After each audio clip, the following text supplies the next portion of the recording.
I'm so honored to introduce our own parishioners, David Acco and Julie Lepage, and their son Julian is also going to join us this evening to take us through the history as well as the beauty of the people of the land, our Indigenous brothers and sisters. So we are all eagerly and anxiously waiting to hear from you, David and Julie and Julian. So there you go. Thanks, Miigwech, Father, for giving us the moment to actually speak. What I just spoke to you is two words in Cree. Unfortunately, those are the major words that I know. And I'm going to take you through a bit of a journey. Tanse means hello, Miigwech means thank you. There's other words. Julie's from the Nipissing. I'm from the Peter Ballantyne Band, Cree Nation in Saskatchewan. And there's a bit of a story through all this. I'm going to kind of thread the needle for you as you realize how real and important this is. Julie, please go ahead and tell a little bit about yourself. Yeah, so my father is from the Nipissing First Nation near North Bay, around the North Bay Lake. And I'm actually, our family stories, David and I, are the opposite. So my father, although he knew he was Native, he did not know where he came from. And he just remembered being on his mother's back, picking strawberry near the Saint Martin shopping center on Laval. But he never knew where she was from. And at one point,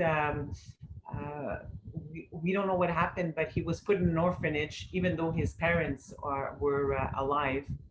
And so that's his story. So after that, he sort of jumped the fence and he lived on the street. So he had a hard life, and I very not really education, but like street smarts, and he worked in construction for most of his life. So I'll let David continue on his story. Yeah, my story is a bit completely opposite. My family comes from a family of activism, and that's probably where a lot of my blood memory comes from. I'd come from a very different kind of family, but the same family that went through residential schools. My mom has a story to tell on that, and but I'll thread this needle as I go through this presentation, as you'll be able to see really what makes me and Julie as Indigenous people, and how we're kind of trying to change the dialogue of what people understand about Indigenous people. So I'm going to warn you ahead of time. So I'm going to share my screen, and and I'm going to apologize ahead of time to you, because I'm going to make you drink through a fire hose. Normally this course that is about a year, it's about a semester long in university, and we're going to try to do this in 45 minutes. So what I'm going to do for you is kind of give you the high brush strokes, the stuff, if you were going to read a giant paper on this, the stuff you want to highlight. So there. So here we go. So this is a learning series that we created for corporate Canada, and we usually give these discussions as part of leadership training or operational training for corporations. And the reason why there's a call to action that's part of the Truth and Reconciliation, which I'll take you to. But generally speaking, what are we trying to achieve? We're trying to achieve unity.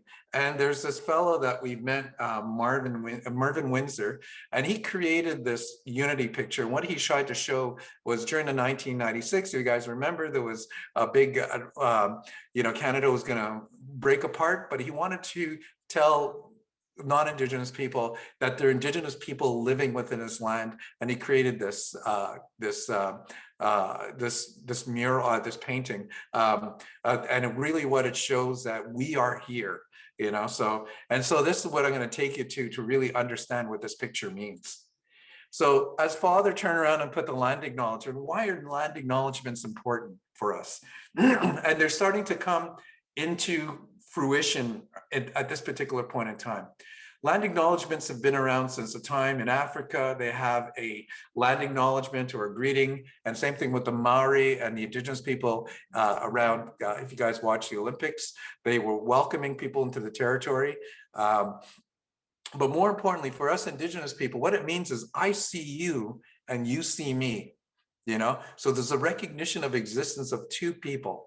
So, and that's the way it goes in Africa. So land acknowledgement is when you kind of realize that you are travelers in this particular land. And we did not have, you know, like a Western view of what land was about. It was given to us by the Creator. We were to take care of it. And we were also supposed to be welcoming people into that particular land. There was no possession towards that. So that land acknowledgement realizes that you are here and you have the right to exist. And, you know, I am going to let you travel through the land as that right to exist as well. That's the important part of a land acknowledgement. So what the overview I'm going to take you through? I'm going to take you through the right terminology because I don't want people to feel, you know, what do you call it? The political correctness. Because when I usually talk to non-Indigenous people, they kind of, oh, what am I supposed to say? How am I supposed to address you? So I'm going to try to dispel a lot of, you know, some common terminology. I'm going to take you through a historical context. And this is going to be a little bit of a way of kind of seeing how did we get from, you know, this first meeting to becoming wards of the state to reconciliation. How did we get there? And there's a bit of a journey through that. And the other thing I'm going to try to take you through is the modern day events on, you know, what was a changing point, you know, from, you know, to bring us to this level. The other thing I want to impart with you is that what's your role in reconciliation? And as I tell everybody, you can only influence this amount of territory here, you know, everywhere you go. So it's people who you come across, where you're existing, and so on and so forth. And this is what you can, how you can participate. So what's your call to action? And finally, I'm going to open a little discussion around conclusions and you know, just a real open discussion. And so just to let you know, probably the camera's going to go off. Okay, so it's going to be Vegas, you know, so what's said in Vegas stays in Vegas. So don't be shy about what you know, asking a question. There's no bad question. There's only knowledge to be gained. So let me get you through terminology. Okay, so the word Indian, Native, Aboriginal, Indigenous. Okay, where did it come from? So to be absolutely honest with you, the word Indian came from because Columbus got lost. He basically hit the new land. He saw the Arawaks, he saw the Carib people, and he says, I must have hit India. That name has stuck for hundreds of years, not realizing that he wasn't in India after all. He didn't hit the other side, the spice trade, and that was driving it. The other side was native. Native came along as ones as that native to that land, you know, are part of that. But you can be a native Canadian as well and be, you know, their fourth or you know, fourth generation and so on and so forth as being, you know, being born to the territory, but not being, you know, one of the first peoples. Then the name Aboriginal came along and it was confused with Australia's Aborigine, meaning, you know, original people. The word now that's more accepted, and this has been coming more, and this has been driven out of the UN Declaration of Indigenous Peoples, the rights of Indigenous people, they became sort of indigenous to the land, the original people from the land, you know, so Australia's picked this up, New Zealand has picked this up, the United States and Canada as an adopted word. And Indigenous means the original people, you know, from that perspective. Reserve, as you heard this, like it comes from reserve. That is a construct that was created by the Indian Act. And I'll go a little bit further into why that is. But generally speaking, it's a community, it's a collection of people. Then finally, the other thing was part of the Indian Act was bands. So they created bands and so on and so forth. And then it became a First Nations, and now it's a council. But generally speaking, that's our system of, you know, of leadership. You know, so just like a city council has, or provincial, or even at a federal level. But I just want to leave you something as you hang on to that council. We had a system of government where there was a balance of power, you know, and that existed pre-Columbus. And I'll go a little bit further on that way. But this is basically when we talk about leadership. So hang on to those three things as we go through this journey. So who are Indigenous people? So by the Canadian Constitution, it recognizes basically three groups. So we look at First Nations, Inuit, and Métis. So when you look at the Indigenous people, there's 1.6 million. This number is continually growing because people are starting to really self-identify and self-recognize their past history. And they represent about 5% of that population, or 4.9. That number is increasing. There's about 52 nations and over 650 communities across with 52 different languages. And I'm not counting dialects here. So let's see, we go look at First Nations people. So normally people thought that First Nations communities were mainly up in the north, that kind of thing. But that's not true. 60% of us live around an urban center. I'll give you case in point. Montreal, we have Ganasatake, which is literally across the bridge, across the river. We got Ganawage. Actually, Ganasatake is on this side. Ganawage is on this side. Ganasatake is on this side for me. But the northern part of it, as you go over and pass over to Laval and the Oka region. And this is also true. You got Belleville that just has Tyendinaga nearby. They have other areas like, for example, Kitigan-Zibi, which is near the Ottawa region, and Maniwaki more specifically. So we're all around the urban centers. Hochelaga, was originally a village that was on the McGill campus. They recognized that as the first original village. So we were in the interior of cities before. So, but in the modern day context, we're governed, though First Nations are governed by the Indian Act and still are to this day.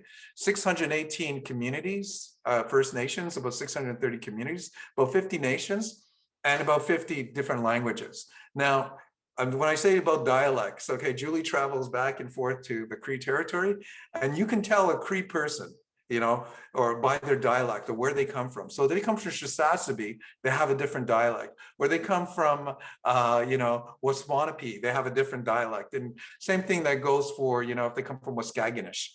In my family speaks, our dialect is Swampy Cree.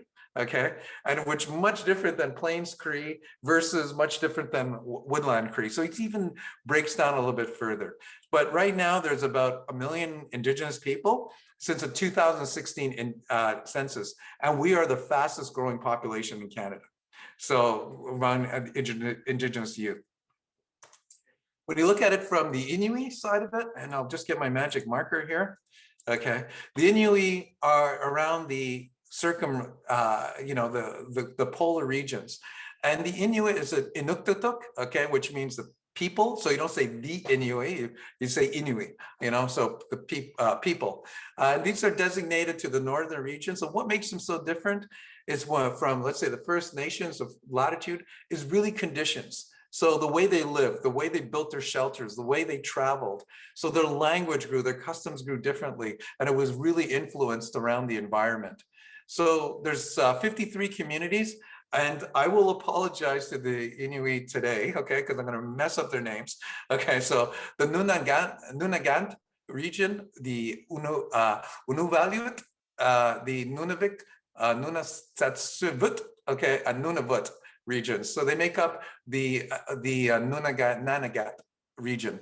So that's the collection of these particular areas. So you got to look at them like provinces. And there's about 65,000 Inuit that travel, that live in these particular areas. That's notwithstanding the ones that travel to Ottawa for regions. Lots of people from Kuujjuaq. You'll see a lot of Inuit here in Montreal. They come looking for work, or they come for, to study. Some of them come for medical reasons. Same thing with the Cree. So you'll see a lot of transient Indigenous people. So we look and we travel back and forth as communities, to study, to work, and so on and so forth. So so that's one way of looking at it. The other group that we look at is the Métis. Now the Métis trace their history to being mixed.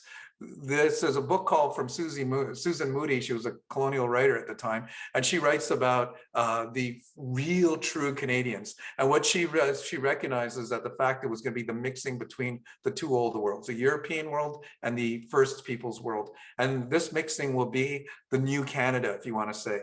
And what it is it's really how they formed was based on trade. You had the Northwest Company, you had the Hudson Bay Company, and the way the property worked, or access to territory, not property, but access to territory worked, is that to get access to land is passed from mother to daughter and so on and so forth. It was a matriarchal society.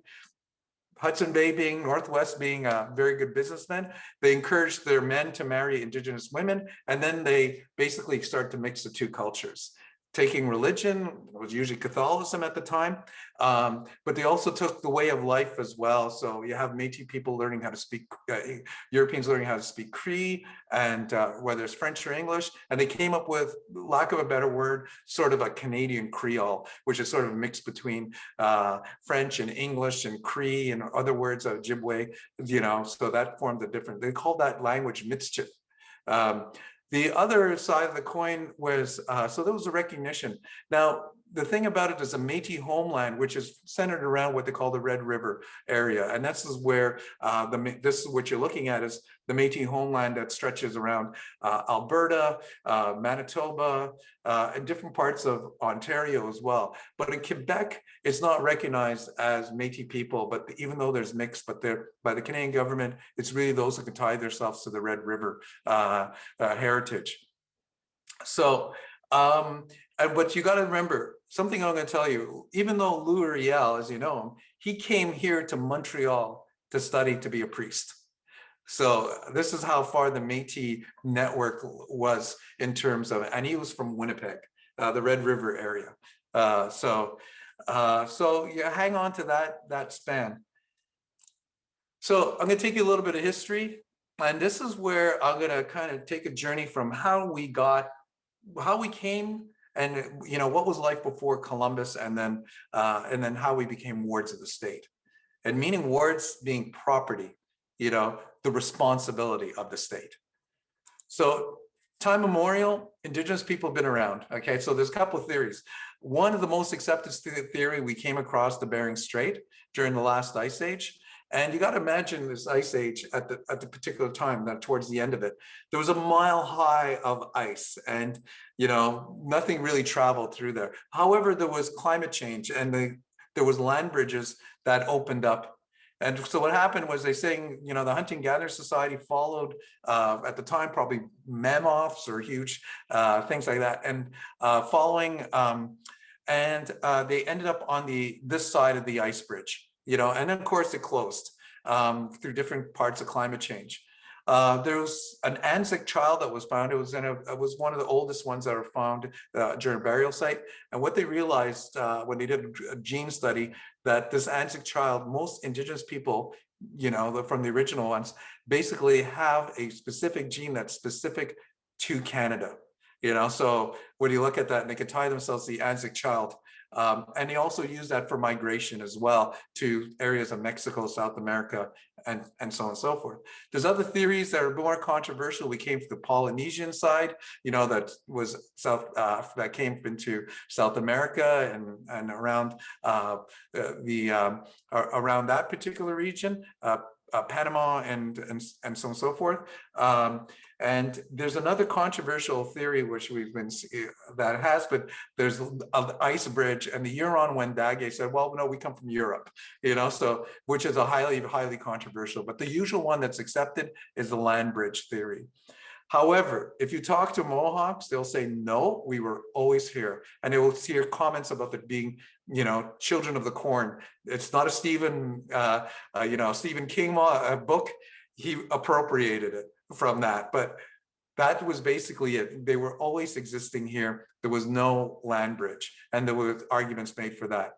So all I can turn around and say, the migration theory, migration discussion is a very young, you know, it's a very new science. But most important thing, I want you to hang on to this, is the fact that there's even the numbers, the census at the time. So we hear numbers like 500,000, 2 million people, so on and so forth, mainly in empty land and so on. But if you read some other books, they will say that 90 million of us were existing prior to Columbus. And DeSoto, when DeSoto went up the Mississippi, he ran into a community every mile, and there were sizable communities. And this is in the Spanish Chronicles, I think they call it. And what happens is when he came back again, he realized that we was spreading disease, you know, smallpox and so on and so forth. So what he was doing was wiping out communities. So that's how we shrunk down to lower numbers because of disease. So I want to take a little bit of the first. One more other thing I wanted to mention that I couldn't in this particular slide is that we were well-organized societies, and we had a legal system, and it was a balance of power. So the Haudenosaunee people here in the Iroquois, they had what they called the Confederacy was made up of 7 communities, and in that 7 communities, they met in a longhouse, and they had the balance of power. When Thomas Jefferson saw this system of government, he actually borrowed it and made the American Constitution because they're breaking away from the parliamentary system, the monarchy. So they needed to replace it with a system of government. So he created the balance of power with the legislative, the executive branch, and also the judiciary that share common power. And that's what he borrowed it from in terms of their system of government. It was well organized. So first contact, basically, Columbus comes over the 1492, gets lost. He doesn't, the name Indian sticks. But our history in here around this area is Jacques Cartier, of course, 1534, Champlain, beginning the Franco-Indigenous alliances, and it was based on trade. And the fur trade was the one that really, brought Indigenous people into the trade. But trade also created conflicts, not between Indigenous people, but between the French and English, who are buying for rights and title to basically to trade, and bring back as much furs that they possibly can to Europe for the fashion industry. So what this led to, they have this terra nullius doctrine, or doctrine of discovery, just basically when they plant the flag and they say, I declare this land in the name of the king or the queen or whoever was sponsoring. And this was doctrine of discovery. So the first Franco-Iroquois wars were starting, and the Iroquois, and I got to remember, there's alliances being formed. So Iroquois were aligned with the English. So Franco-Iroquois wars were starting. And what they also started to do is they started to build forts, trading posts for First Nations. But what that did was strengthen the presence of non-Indigenous people in Canada at the time. Also, the first treaties. Now, hang on to that word treaty, because treaty is a nation-to-nation relationship. You do not have treaties between provinces. You do not have treaties between cities, which unless you're a city-state. What you do is you have treaties between countries. So at the time, the British had recognized Canada, or Indigenous people, as its own country.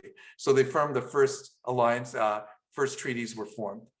At the time of the Great Peace, war is very expensive. Montreal in 1701 creates the Great Peace, and there was more of that nation-to-nation relationship along those lines. So how did we go from a nation-to-nation relationship, that's built on respect, peace, and trade, to becoming wards of the state? It's basically power and control. Who controls the land? So in 1770, Indian Affairs works. Indian Affairs government starts looking at Indian Affairs along those lines, and they belong to the army. So the army was given the power to enforce law against Indigenous people. Now hang on to the army, because we're going to visit that again. But they're also controlled by Hudson Bay. So Hudson Bay is a company and so on and so forth. It's from England, and they become lobbyists for breaking apart the land, exploring the land, and all the rest of this kind of stuff, opening up new territories. So the first land secessions based on treaties created the first reserve. So you take a group of people that were living in a particular area, and you create a spot for them to live. So you actually move them onto another piece of land. So so this was the first, these are first, and they take script, and that was $4 per every head at the time. This $4 for every head still exists today for Indigenous people, so hasn't changed, or time value of money. And then became the assimilation politics or assimilation policies. So a lot of stuff happened in between, but I'll just leave you with those 3 things that you have to highlight. So what is assimilation policies? They're basically policies of to civilize an Indigenous brain. So this is where they became, we got to integrate them into Canadian society. So how did they do that? They brought the first laws between Lower Canada. So in 1850, they set aside certain tracts of land for use for tribal use in Lower Canada. They also encourage a gradual, civilization of what they call wild tribes at the time in the provinces. They also created a number of treaties. Now, if you take a treaty map, and I highly encourage you to do this, you'll see number treaties, number 1, number 2, number 3, number 4, and you look at them and they're smattered all over Canada. They were created when they were negotiated, and when they were signed, they became Treaty 1 and so on and so forth. The other thing they described is Indigenous or Indians at the time became federal jurisdiction, that's where it started becoming wards of the state. And then they created the Indian Act in 1876. And finally, the establishment of residential schools. So what is the objective of the Indian Act? Is plain and simple as this, okay? This nice guy, Duncan Scott, okay, kind of encapsulated, and he's a bureaucrat at this particular point in time. My uncle calls this legislative genocide. In other words, it was created in the halls of Ottawa.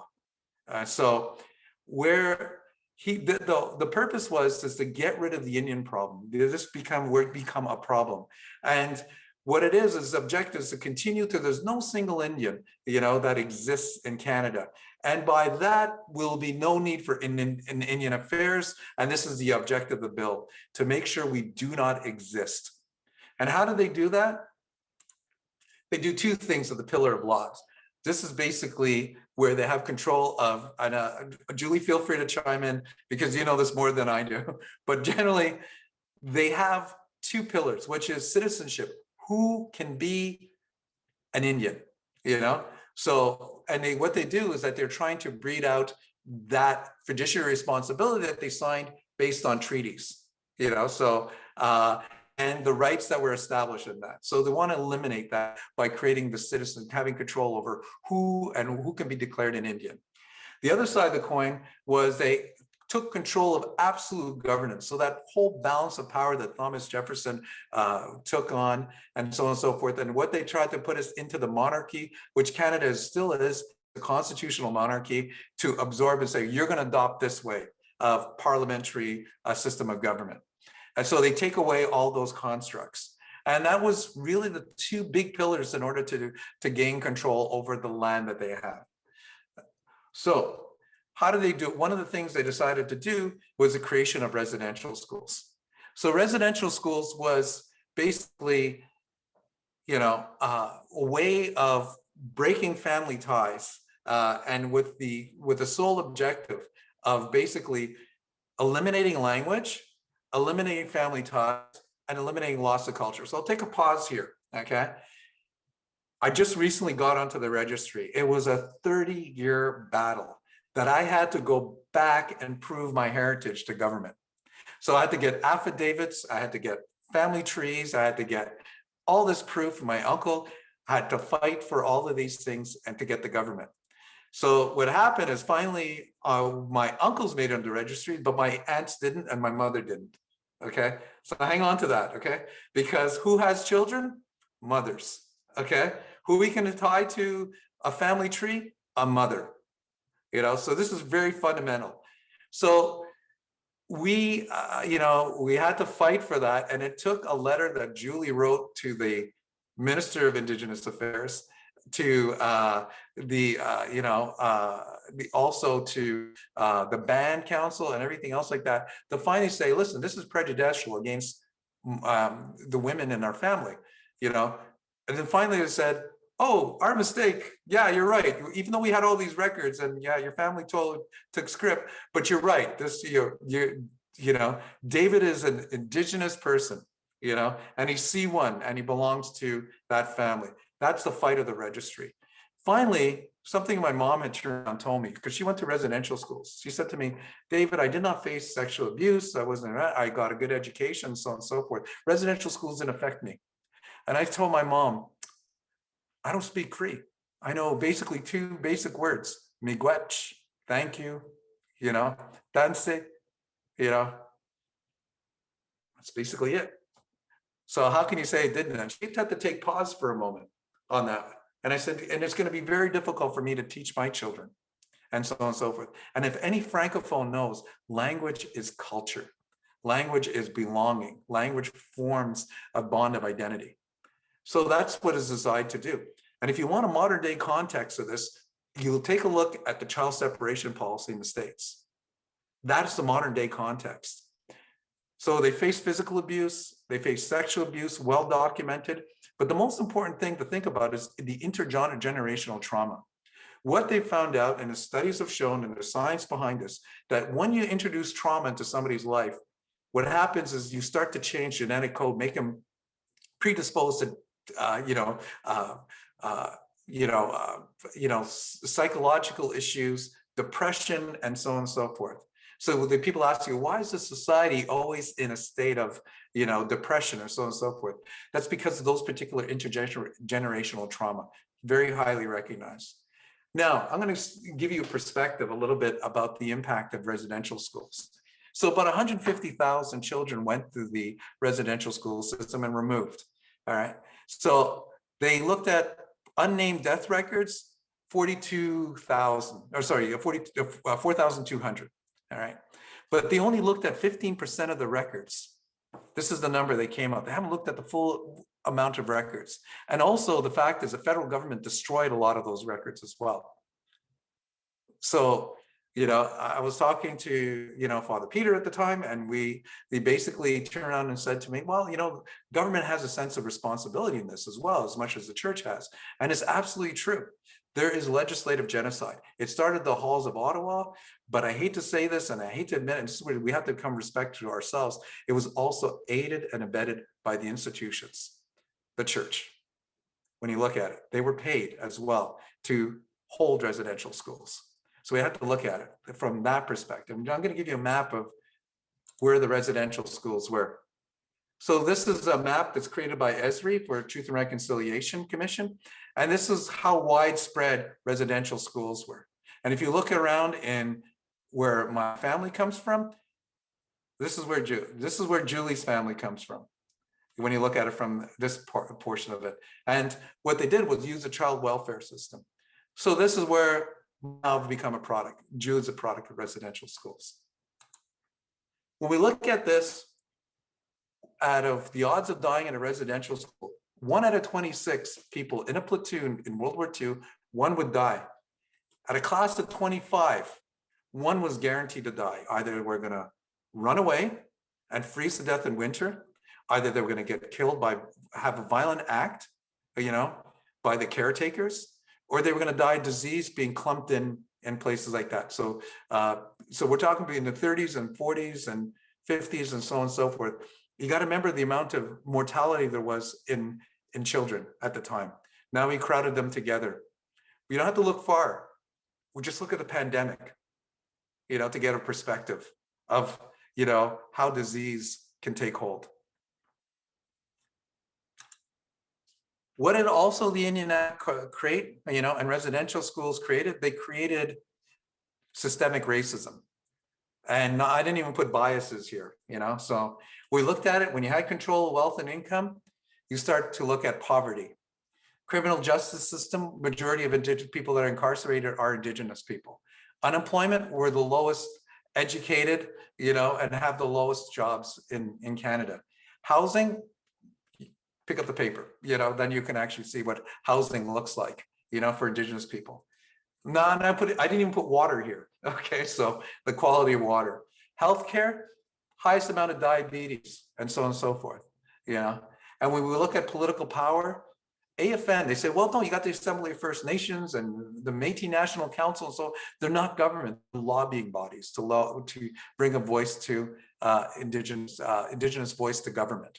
Because government said, hey, I can't talk to all 650 of you. You have to come, but I can have a relationship with 650 with you, but come to me with one voice.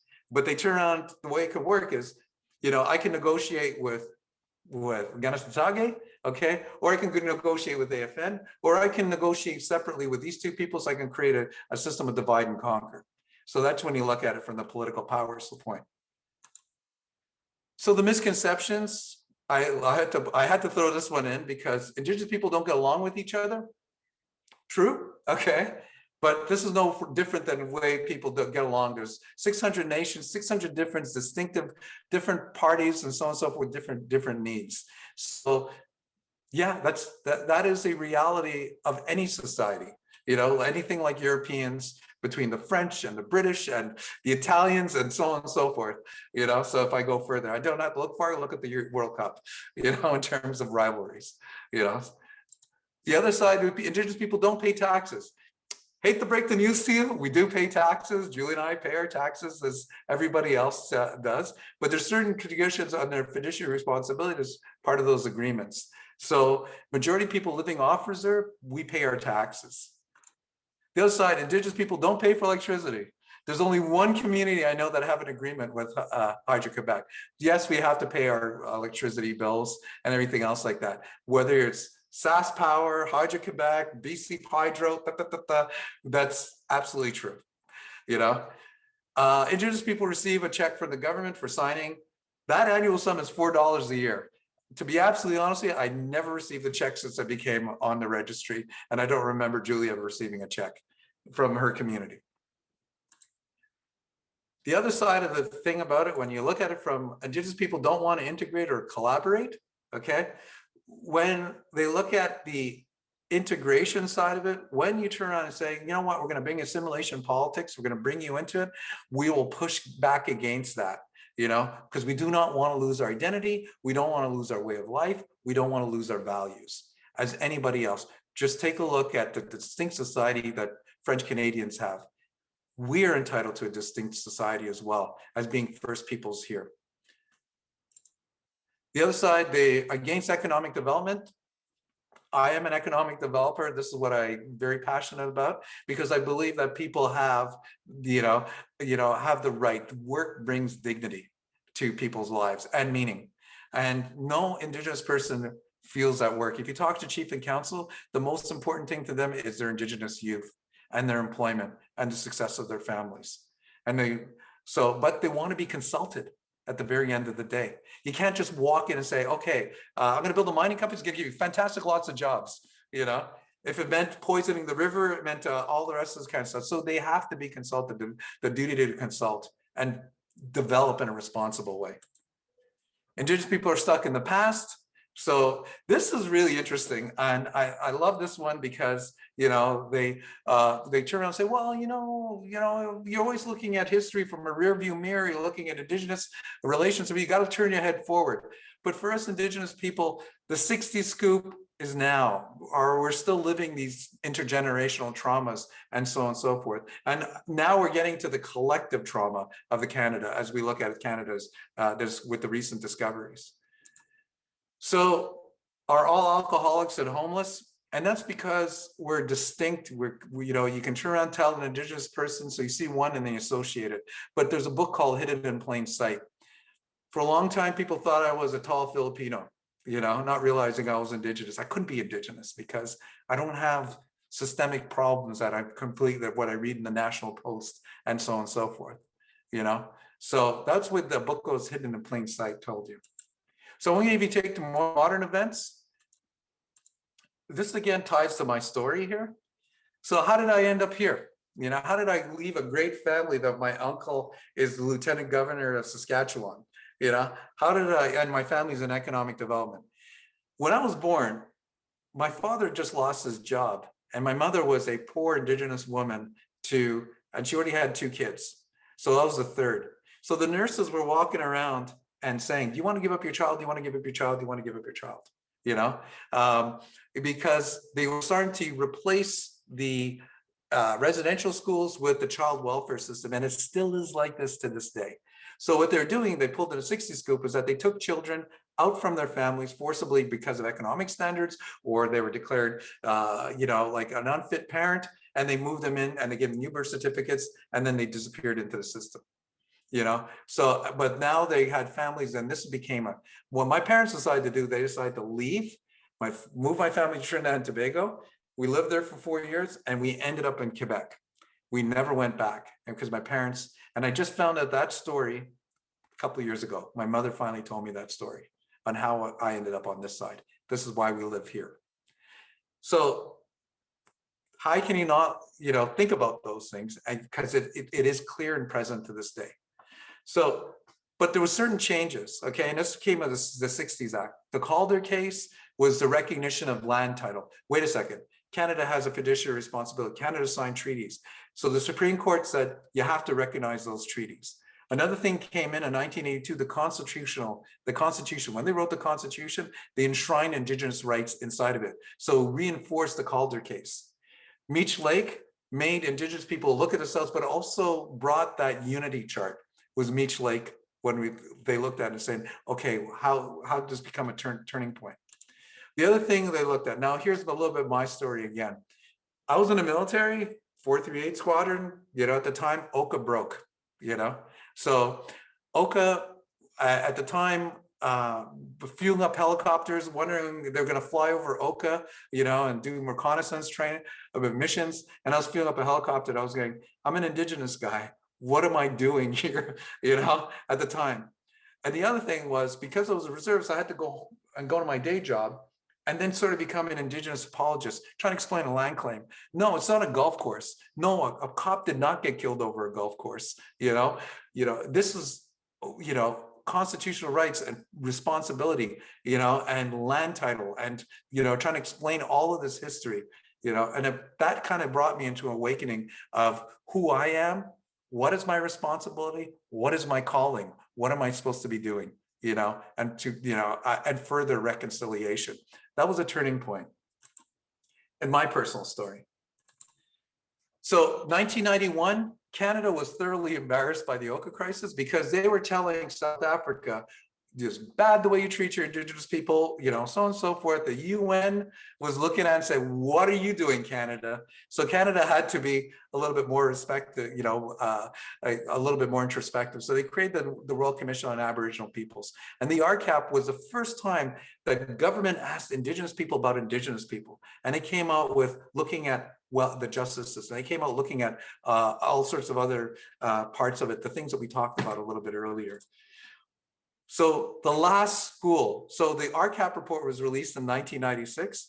One of the recommendations was the creation of Indigenous Day, and the other shut down the residential schools. The last residential school closed in 1996 as a recommendation from the Royal Commission.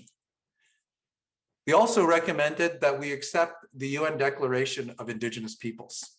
So we adopted the name Indigenous, and what UNDRIP told was that Indigenous elaborates the human rights standards for Indigenous people. This is what you're going to hear a lot about Canada, accepting UNDRIP and so on and so forth. And we're really juxtaposed because the Indian Act goes against everything against UNDRIP. And Canada is trying to figure out, how do we reconcile those things? How do we move to UNDRIP? The other thing was a formal apology that came out of the Truth and Reconciliation. If anybody remembers, it was such an emotional day for Canada. I remember being in Ottawa at the time, and everybody, there was not a dry eye in Paul, and realizing that Canada was going through a national shame, and then I had to deal with it. So the apology was, unfortunately, it didn't change the status of the water. It did not change housing. It did not change all those fundamental things and those agreements that Canada signed up to. So Truth and Reconciliation came as well out of this. And the Truth and Reconciliation was Canada's reckoning with the residential school past, and the documentation. I sat through one. I could only sit through one testimony before having to leave, and I only lasted 4 minutes. It was so traumatic to listen to. The other side of the coin was they also looked at the Murder and Missing Indigenous Women and Girls, commission was started in 2015. Julie, you want to say a few words about that? Because I know you worked on that. Yeah, that was it was difficult work. So it started with Amnesty International, and I worked with Beverly Jacob, who became my my mentor to finish law school and finish my articling. And it's heart wrenching, At the end of law school, I did not know if I was going to make it, and I had plastered all these missing and Indigenous women on my wall to just keep me going, because all these women died so young. And it's not because they were unloved, it's because they were going through their trauma from, not being connected to your culture, losing your family, being abused as a young person, they lost their ways. And yes, they were into drugs. Does that mean like, no inquiries, no police investigation? For some policemen, yes, the answer was yes. No need to invest any time into their murders or them being missing. But at the end of the day, each one of them have a family back home that is worried about them, and they're looking at how can they um, make them come home and get through healing and treatment as well. And it's when you look at this report, and I remember I dragged David in Ottawa. He was the only man in the protest, because we did a lot of march to sensitize Canadians. And I remember the women were saying, yeah, we should involve men. So now they have the pendant, which is, because women are child bearers, and they bear men, boys that become men, and the men needs to participate in the end of violence, but also in helping finding those women and taking care of these women.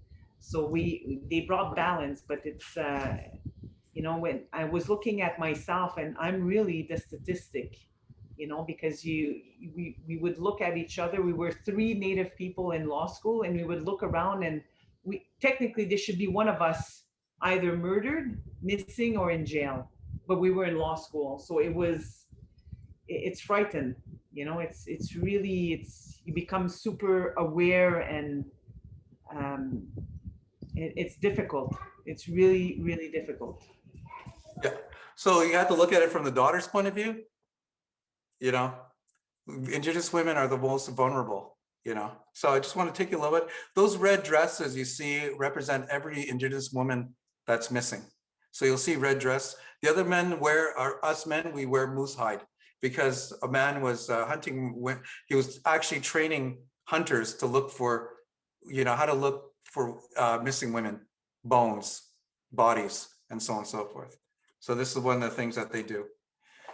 So the public inquiry, the Vents Commission, my colleague Eric looked at it for public services, the racism in public service. And that's what the Vents Commission did.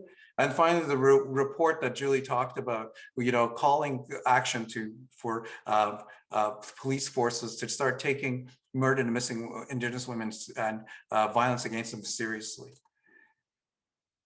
Fast forward, there's still work to be done. So we had Joyce Ashuken, she was labeled, she was dying in a hospital bed. You heard about that on our hospital gurney. And finally, she had to videotape herself being murdered, being neglected to death, So that's the best way to put it. Being called, she was only good for having babies, only good for having sex. She's a drunk and alcoholic, stuff like that. So just ignore her. And in the end, they sent just an intern, which was totally breaking hospital protocol.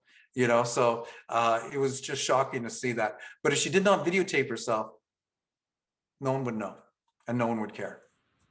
Yeah, and I just want to add, she was a mother of many children, and she had a spouse.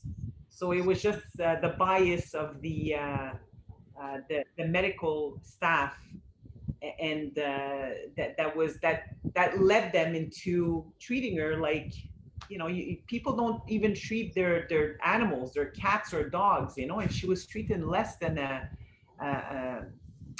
pet. And it's so sad. All these children, they lost their mother. It's heart wrenching. I support all of the they created another one. It's really heart wrenching. Yeah. So here we are today, 215 unmarked graves in Kamloops, another 700, and some yet to be discovered. And so this is where the focal point, and this is where I get, how do you say, discouraged in some senses, because there's 0 degree separation for Indigenous people because of the legacy of residential schools. And by that meaning, we know somebody who's, we probably have family that's buried in an unmarked grave. Could have been an uncle, could have been an aunt, could have been a grandfather, So a life that could have been. So at the very end of the day, could have been a great leader, could have been somebody, that would have been done great things. Personally, could bring reconciliation, So this shocks the nation. This takes Canada into, and I don't want to say a collective guilt, but a collective reckoning, on when they look at it. Because you got to remember, it's legislative. It was people that are voted in by the public. And it was executed by public servants who served the public, aided and abetted by institutions, whether it's Catholic, Protestant, Lutheran, and so on and so forth, by a child welfare system. So when you look at it from that perspective, it becomes a Canadian experience. Truth and Reconciliation report kind of starts to deal with this kind of stuff, bringing it just not to stories, something in the past, but something in our present. So we are still going through this truth and reconciliation, looking at those legacies, and finally, when we look at it, we commit ourselves to consultation, building respectful relationships, free and prior informed consent before proceeding with anything. So, jobs and training. And what we're doing today is we're bringing it by educating ourselves, by taking that time. So, and also the UN Declaration on the Rights of Indigenous People. These are fundamental things that are going to change the dialogue. And what I tell a lot of Canadians, and I tell a lot of politicians, and I tell a lot of bureaucrats when I do work with them, or public servants, is that Canada is still a colonial experiment. How are we going to become a country? And it's only through reconciliation. It's only when we get back, was what the Prime Minister talked about, a nation-to-nation relationship. As as the people from Ganawage, the late great Chief Norton said, "You have your canoe, we have our canoe, together we'll move. You will not interfere in my canoe and I will not interfere in your canoe, but we'll journey together." That's the wampum belt. That's the fundamentals. This is where Canada comes up into its own being. Are we going to continue being a constitutional monarchy, or are we going to reimagine what we're going to look like under a new set of reconciliation? I also want to end a little bit on a high note. As I mentioned, Indigenous Peoples Day. Why is it important to celebrate Indigenous Peoples Day? It's because it's your day too. You cannot find a Mohawk or a Cree or an Abenaki or any Indigenous or in any way other than in Canada, unless we're living in Germany, that we're working there or visiting. This is our national heritage. This is our national treasure, and this is something that Canadians got to stop looking us as a problem to be solved, but a problem, or a peoples to be appreciated and celebrated, as the original peoples, as a distinct nation, as Métis, as Inuit. So this is that call. So when you look at it from that perspective, what can I do? Well, there's things you could do, there's things that you have the ability to do. So what you do the thing in the middle, So how can you do this? I wanted to leave you with this picture, okay? This was taken in the 60s, the civil action, And what is amazing about it, it is priests, it is white people, it is nuns calling to action to civil rights. Canada now has a call to action through the Truth and Reconciliation, And it's up to us to turn around and look at it and rediscover, our ability to be called, be called to action. This is what Christ asked us to do, to be active participants. He turned around and said, "I spew out those who are lukewarm." So the question is, as a parish community, are we going to be lukewarm? Because if you turn away, you at least could do something about that. If you go to action, you could do something about that as well. But if you're lukewarm, you really cannot do much. So the question is, are we going to be lukewarm? So how can you get involved in that reconciliation? It's simple. You're going to affect this much. What do you want to do? Be curious. Learn about Indigenous people. We're in your neighborhood. Come and see us. I was heartwarmed when one of our parishioners came up to me and apologized, said, "I'm sorry. I'm sorry this happened to you. I'm sorry that we've done this." I was very heartening, because then we had a little discussion, about First Nations and bringing closer to understanding. Watch movies. You know, Prime has right now a whole collection of Indigenous movies right now. You know, CBC has tremendous amount if you watch CBC streaming. So there's tremendous amount of opportunity, you know, because it'll bring more understanding about First Peoples, Inuit, Métis, and how we contribute. Land acknowledgements. Father just did a land acknowledgement. I see you, you see me, you know? So that land acknowledgement of existence. Indigenous art, top tip. Indigenous art is becoming more and more popular right now. Daphne Ojic is our Picasso, our Canadian Picasso. The other ones, Indigenous Day, celebrate, Orange Shirt Day. When Kevin asked me to do this, I was very heartened, you know, because we are actually looking at it. Your Orange Shirt Day is the best time. It's on September 30th. Wear your orange shirt, wear an orange tie, wear orange socks, wear something orange on that day to show your solidarity with, you know, residential school survivors. Participate in powwows. We have one of the best powwows here in Kahnawake, you know, and powwows are exactly that. They're bringing together nations, just not Indigenous nations, peoples, but all nations from every tribe around the world. We do all come from a tribe. You know, fundraising events. This is something we can do in our own church. I was reading an article where Father Peter and I were actually going back and forth. There was a call for action for the church to raise money for the residential schools, $25 million. This commitment was never met. So there was, again, looking at that. Can we do fundraisers? Can we really take this to heart? Take some things like murdered missing women, Indigenous women, and make that our calling as a church. Most important thing, denounce racism, you know, that we can only do that through education, you know, and this is how we denounce racism. So if you see it, and I'll give you the word for it, it's basically as simple as this, you know, that is not cool, ... because. And by educating yourself and understanding what that is, what is not cool is so important. So in conclusion, there's still much work to do. Education is the key to ending racism, building awareness. And finally, you can contribute in your own way. And that's what I leave you with. Thank you.